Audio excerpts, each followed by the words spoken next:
Las figuras de los arcanos menores, ¿no? Son los personajes intermediarios entre la abstracción de los números y los personajes de los arcanos mayores. Por lo tanto, se encuentran en un espacio de intersección, de cruce, cerrando la evolución numérica y anticipando la simbología de los arcanos mayores. Los bastos, ¿no? Pueden servir para seguir caminando, como el bastón que lleva el ermitaño, para transportar las pertenencias más sagradas, como lo hace el loco, o para desplegar toda nuestra magia, como lo hace el mago. Hay otras cartas que sostienen un bastón de autoridad, como el emperador, el papa y el joven del carro. Tampoco podemos olvidar ese plumerillo que tiene la carta del diablo, ¿no? Que ya muestra en lo que puede convertirse la fuerza y el poder. O la manera como la emperatriz sostiene su cetro, la cual es diferente, ¿no? Es muy diferente de la forma en la que lo sostiene el resto de cartas masculinas, pero no por eso va a indicar menor poder, sino que es otra forma de sostenerlo, ¿sí? El basto señala nuestros aspectos masculinos y más activos. Siempre indica poder, la fuerza de la voluntad y, ante todo, la fuerza del espíritu, ¿sí? Los bastos quieren que la inspiración nos agarre trabajando. La fuerza de los bastos es la de la energía primaria, así que también se refiere un poco al impulso sexual, ¿no? En los diferentes aspectos, desde lo creativo, la lucha por la supervivencia quizás, y hasta lo que es puramente físico. Con respecto a otras cartas, ¿no?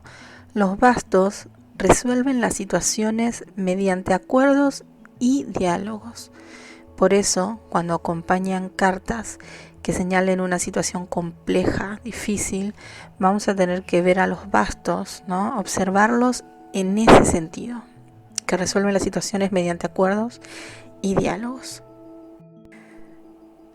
El mago tiene una copa sobre su mesa, porque él puede transformar todos los elementos y a la par tenerlos en cuenta. Por lo demás, las copas son un elemento asociado a las cartas femeninas.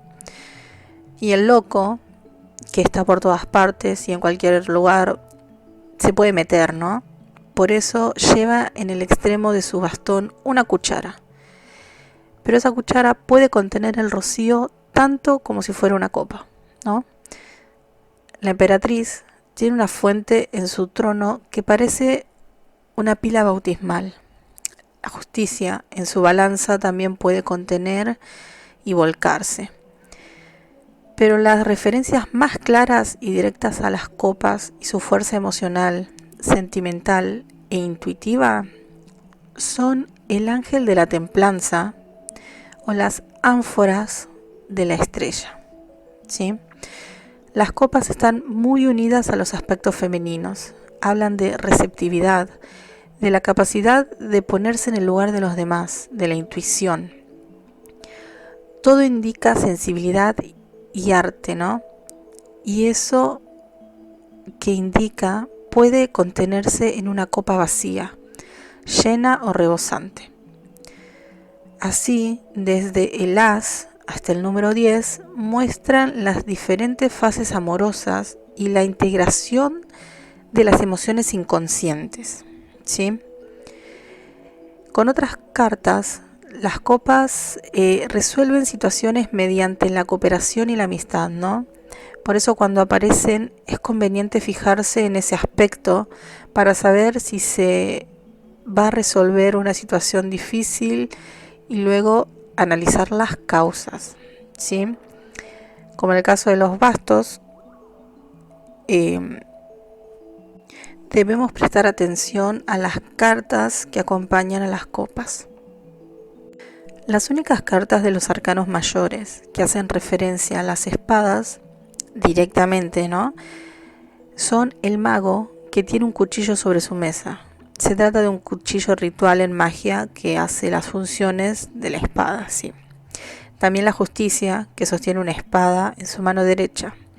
Y la muerte, que con su guadaña corta todo lo que no es esencial. Con las espadas podemos penetrar en lo oscuro y así llegar a la esencia, ¿sí? Ya en la carta de la justicia se puede observar la cruz formada por la balanza y la espada. Esta representa la lucha entre el idealismo y el sentido práctico, ¿no? El progreso humano y las limitaciones que tiene ese progreso.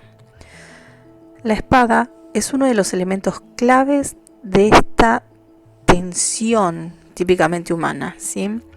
Ahí la justicia hace de mediadora.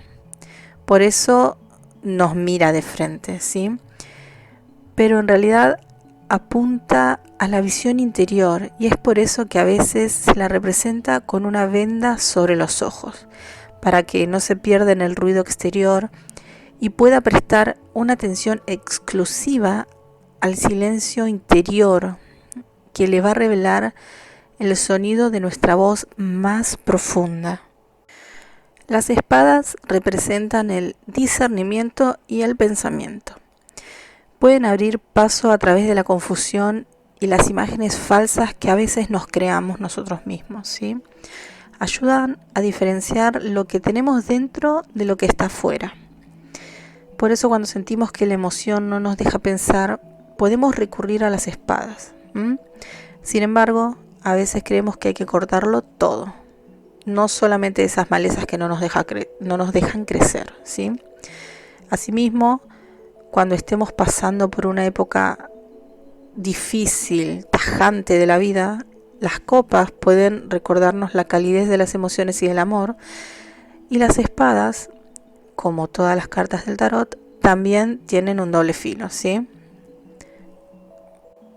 Por eso, cuando aparecen muchas espadas en una tirada, podríamos interpretarlo como que hay una llamada de la función del pensamiento, ¿sí?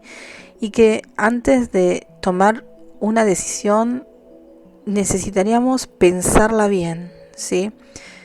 Tener claro lo que vamos a hacer, estudiar esas posibilidades bien a fondo, las tenemos que analizar muy bien, ¿sí? Con respecto a otras cartas, las espadas suelen señalar que las cuestiones difíciles se resuelven por la vía judicial o mental. Vamos a necesitar bien comprender antes de actuar, ¿sí? Hay que prestar atención a cómo aparecen las cartas después de otras que marquen una situación compleja. Como en el caso de los bastos y las copas, tenemos que analizar muy bien las cartas que acompañan a las espadas.